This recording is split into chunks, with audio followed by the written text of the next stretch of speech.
ഏതൊരു ക്ഷേത്രോത്സവങ്ങളിലും കലവറയ്ക്ക് വളരെയേറെ പ്രാധാന്യമുണ്ട്. അതുപോലെ തന്നെ ആചാര അനുഷ്ഠാനങ്ങൾ കൊണ്ട് ശ്രദ്ധേയമായ കൊട്ടിയൂരിലുമുണ്ട് പെരുമാൾക്ക് നിവേദിക്കേണ്ട അരിയളക്കുന്ന കലവറയ്ക്ക് ചില പ്രത്യേകതകൾ. കൊട്ടിയൂരിലെ കലവറയിലെത്തുന്ന സാധനങ്ങൾ ഒരിക്കലും തീർന്നു പോകില്ലെന്നാണ് വിശ്വാസം. ക്ഷേത്രത്തിന്റെ ആവശ്യങ്ങൾക്കായ സാധനങ്ങൾ മുഴുവൻ ഈ കലവറ പോകുക. ഒരു അടക്കയുടെ കഷ്ണം പോലും പുറത്ത് പോകേണ്ടതിൽ ഇവിടുന്ന് വേണം പോകാൻ. ആവശ്യങ്ങളും ക്ഷേത്ര ആവശ്യങ്ങളും എല്ലാ ചടങ്ങ് കാര്യങ്ങൾക്കെല്ലാം ഇവിടുന്ന് വേണം പോകുന്നത്. കൊട്ടിയൂർ ക്ഷേത്രത്തെ ഇതേപോലെ തന്നെ കലവറക്ക് ഒരു പ്രാധാന്യമുണ്ട്.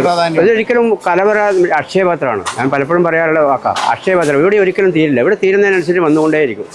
ഒരിക്കലും ഇവിടെ വന്നവനെ മടക്കാറുമില്ല. അതാണ് ഏക ലക്ഷ്യം. ഇവിടുത്തെ ഒരു സാധനത്തിന് വന്നാൽ ഇല്ല എന്ന് പറയുന്ന സ്വഭാവമില്ല. ഈ ക്ഷേത്രത്തിൽ അങ്ങനെയാണ് ഇതിൻ്റെ ഒരു ഗുണം. ഒരു അക്ഷയപാത്രമാണിത്. കലവറ എവിടെയൊക്കെയാണ് പോകുന്നത്? കലവറ എന്ന് ഈ കഴകം എന്താവശ്യമുണ്ടോ ഈ കഴകം ഫുള്ള് ഇവിടുത്തെ ആവശ്യത്തിന് അക്കരെ ക്ഷേത്രത്തിൽ ഫുൾ ആവശ്യപ്പെടുന്നതാണ് നടക്കുന്നത്. അത് വേറെ എവിടെ നിന്നും ഒരു പുറത്തുനിന്നൊരു സാധനം വരാറില്ല.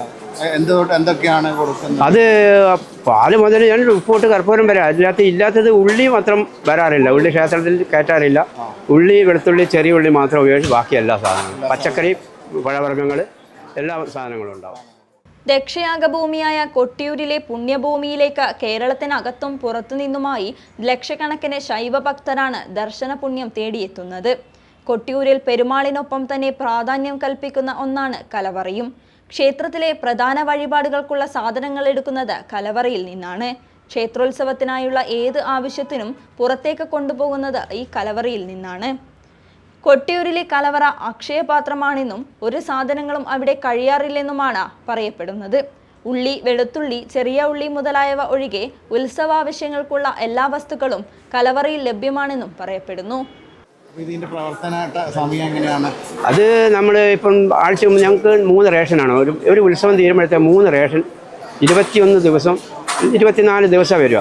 3 റേഷൻ കൃത്യമായി കൊടുത്തിരിക്കും. ഇപ്പോഴത്തെ റേഷനാണ് ഇപ്പം ചെയ്തുകൊണ്ടിരിക്കുന്നത്.